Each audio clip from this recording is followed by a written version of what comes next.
చందమామ కథ. వంశగౌరవం. పూర్వం ఒక దేశంలో ఒక జమీందారు ఉండేవాడు. ఆయనది చాలా ప్రసిద్ధికెక్కిన వంశం. ఆయన పూర్వీకులు ఇక్ష్వాకుల కాలంలో రాజ్యాలు ఏలారని చెప్పుకునేవాళ్ళు. అందుచేత జమీందారు గారు తమ వంశగౌరవం కోసం ఎటువంటి త్యాగమైనా చేయటానికి సిద్ధంగా ఉండేవారు. ఈ జమీందారు గారు వెర్రిబాగులవాడు. అస్తమానం తన పెంపుడు కోతితో ఆడుకుంటూ ఉండేవాడు. ఆయనకు ముకుందుడని ఒక్కడే కొడుకుండేవాడు. ఈ ముకుందుడికి ఒకసారి రాజుగారి కుమార్తెను పెళ్లాడాలని కోరిక కలిగింది. వాడు తండ్రితో ఈ మాట చెప్పి ఆయన సలహా కోరాడు. నాయనా, నువ్వు ఏమైనా చెయ్యి, నాకు సమ్మతమే. మన వంశ గౌరవానికి మాత్రం కలంకం రానివ్వకు, అంతే నేను కోరేది అన్నాడు జమీందారు. వెంటనే ముకుందుడు రాజుగారి వద్దకు వెళ్ళి, మహారాజా, నాకు మీ అమ్మాయిని పెళ్లాడాలని ఉన్నది. మాది ఎంత గొప్ప వంశమో మీకు తెలుసు కదా. అందుచేత వెంటనే మీ పురోహితుణ్ణి పిలిపించి నా పెళ్లికి ముహూర్తం పెట్టించండి అన్నాడు. రాజుగారు ముకుందుడితో ఏమీ అనక తన నౌకర్లను పిలిచి, ఈ శుంఠను మెడపట్టి బయటికి గెంటండి అన్నాడు. రాజభటులు ముకుందుని బయటికి గెంటారు. ఈ వార్త చెవిని పడగానే జమీందారు గారు కుంగిపోయాడు. ఆయన వంశానికి తీరని అగౌరవం జరిగింది. జమీందారు గారికి అన్నం రుచించలేదు, నిద్ర పట్టలేదు. తన కొడుకు తన కళ్ళ పడటానికి వీల్లేదని ఆయన తన నౌకర్లతో చెప్పేశాడు. తర్వాత ఆయన తన వంశం వారిని అందరినీ పిలిపించి జరిగినదంతా చెప్పాడు. అంతా విని బంధువులు ఎంత అప్రతిష్ట అని ముక్కుల మీద వేళ్ళేసుకున్నారు. ఈ అప్రతిష్ట నా ఒక్కడిదే కాదు, మీ అందరిదీను. అందుచేత దీనికి పరిహారం ఏమిటో మీరంతా బాగా ఆలోచించండి. వంశగౌరవం నిలబెట్టే సాధనం చెప్పండి అన్నాడు జమీందారు. ముందు ముకుందుణ్ణి ఇంటి నుంచి వెళ్ళగొట్టాలి అన్నాడు ఒక బంధువు. ఆ తర్వాత మీరు ప్రాయోపవేశం చేయాలి. ఈ అప్రతిష్టకు నరబలి జరిగి తీరాలి అన్నాడు మరొక బంధువు. అవును, వంశగౌరవం కోసం ఎవరో ఒకరు ప్రాణం ఒడ్డక తప్పదు అన్నారు మిగిలిన బంధువులంతా. ముకుందుడు వెలి అయిపోయి జమీందారు కాస్త చచ్చిపోతే ఆయనకున్న ఆస్తి యావత్తు ఈ బంధువులకే దక్కుతుంది. అందుచేత వాళ్ళు ఆ విధంగా చెప్పారు. జమీందారు కొంచెం ఆలోచించి, వంశగౌరవం కోసం చచ్చిపోవటానికి నాకైతే అభ్యంతరం లేదు, కానీ నా జాతక చక్రం చూసిన జ్యోతిష్కులు నిండు 100 ఏళ్ల ఆయుర్దాయం ఉందంటున్నారు అన్నాడు. జాతకాలను నమ్మటానికి లేదు. బ్రహ్మ ఎవరికి ఎంత ఆయుష్ ఇచ్చాడో ఏ జ్యోతిష్కుడు చెప్పలేడు అన్నారు బంధువులు. సరే, వంశగౌరవానికి నరబలి జరిగి తీరాలంటున్నారు గనుక అలాగే జరిగేట్టు చూస్తాను అని జమీందారు తన బంధువులనందరినీ పంపేశాడు. తర్వాత ఆయన తన భార్య వద్దకు వెళ్ళి, ఏమే, మన వంశానికి తీరని కలంకం వచ్చింది. వంశగౌరవం కోసం ఎవరో ఒకరు బలికాక తప్పదు. నాది చూడబోతే చాలా దీర్ఘాయువుగా కనబడుతున్నది. నాకు బదులుగా నీవు చచ్చిపోయినట్టయితే సౌకర్యంగా ఉంటుంది. ఒక కొడుకును కన్ననే కన్నావు. ముత్తైదువు చావు కంటే స్త్రీకి కావలసిందేమిటి? వంశగౌరవం కోసం చచ్చావంటే నీ కీర్తి శాశ్వతంగా ఉండిపోతుంది. ఏమంటావు అని అడిగాడు. ఇప్పుడే చావాలా? మరికొంతకాలం పోనిచ్చి చావకూడదు అన్నది జమీందారు భార్య.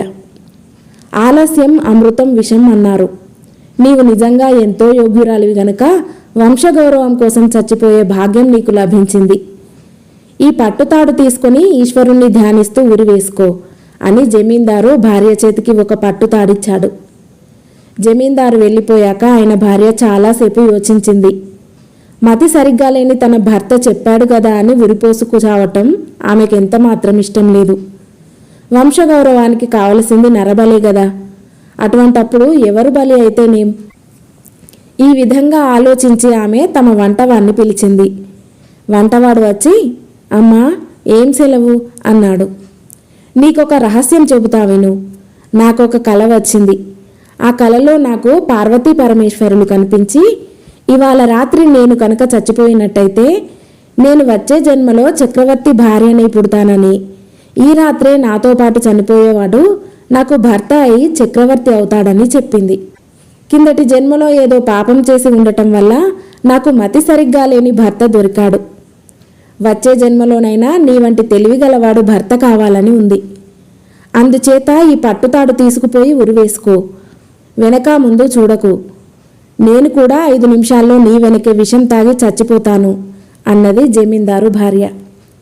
చిత్తం అమ్మగారు అంటూ వంటవాడు వణుకుతున్న చేతులతో పట్టుతాడు అందుకొని వంటింట్లోకి వెళ్ళి ఏమి చేయాలా అని ఆలోచనలో ఉన్న సమయంలో పక్కనే ఉన్న సామాన్ల గదిలో ఏదో అలికిడి అయింది. వాడు వెళ్ళి చూసేసరికి జమీందారు కొడుకు ముకుందుడు బంగారు పాత్రలు, వెండి పాత్రలు తీసి ఒక గోతంలో వేస్తూ కనపడ్డాడు. తమరా బాబు, ఇదేం పని అని వంటవాడు గట్టిగా అడిగాడు. అరవకు, ఏం జరిగిందో నీకు తెలీదు. నా మూలంగా మా వంశానికి అప్రతిష్ట వచ్చింది. నరబలి కావాలి. అందుచేత ఆత్మహత్య చేసుకోబోతున్నాను.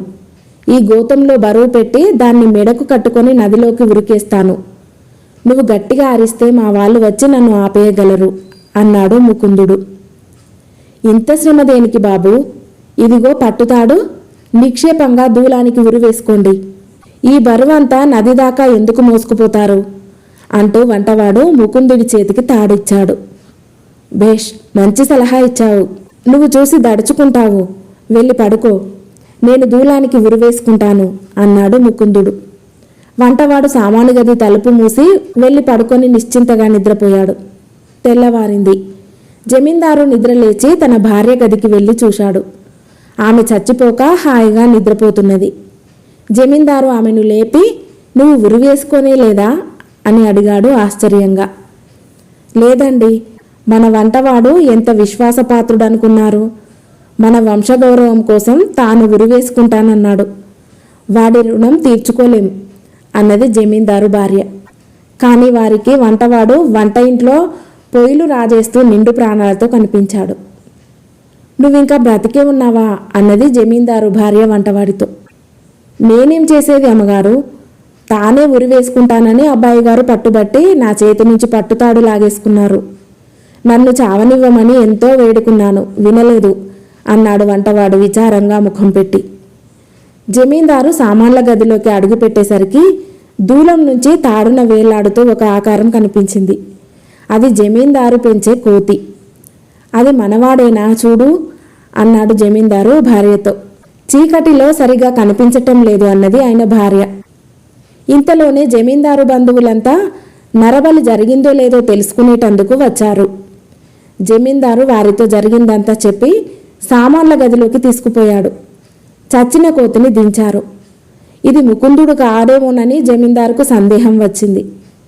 కాకపోవటం ఏమిటి, 3 మూర్తులా వాడే. మొత్తానికి నీ కొడుకు అనిపించాడు, వంశగౌరవం నిలబెట్టాడు అన్నారు బంధువులంతా ఏకకంఠంతో. జమీందారు నమ్మాడు. కోతికి దహన సంస్కారము, ఉత్తర క్రియలు జరిపారు. ఏడాది తిరగకముందే జమీందారు పోయాడు. ఆయన ఆస్తిని బంధువులంతా తలా కాస్తా పంచుకున్నారు. తండ్రి పోయే సమయానికి దూరదేశంలో ఉన్న ముకుందుడు వార్త తెలిసి ఆస్తి స్వాధీనపరుచుకునేటందుకు వచ్చాడు. వాడు తన బంధువులతో, నా తండ్రి ఆస్తిని మీరంతా కాజేశారట, నాది నా పరం చేయండి అని అడిగాడు. నువ్వెవరువు అన్నారు బంధువులు. నేను జమీందారు కొడుకు ముకుందుణ్ణి అన్నాడు ముకుందుడు. ఇంకెక్కడి ముకుందుడు? వాడు పోయి ఏడాది వెళ్ళింది. మేమంతా వాడి మైల పట్టాం. వాడు చచ్చినప్పుడు జమీందారు గారి కోతి ఒకటి కనిపించలేదని చెప్పుకున్నారు. అది నువ్వే అయి ఉండవచ్చు.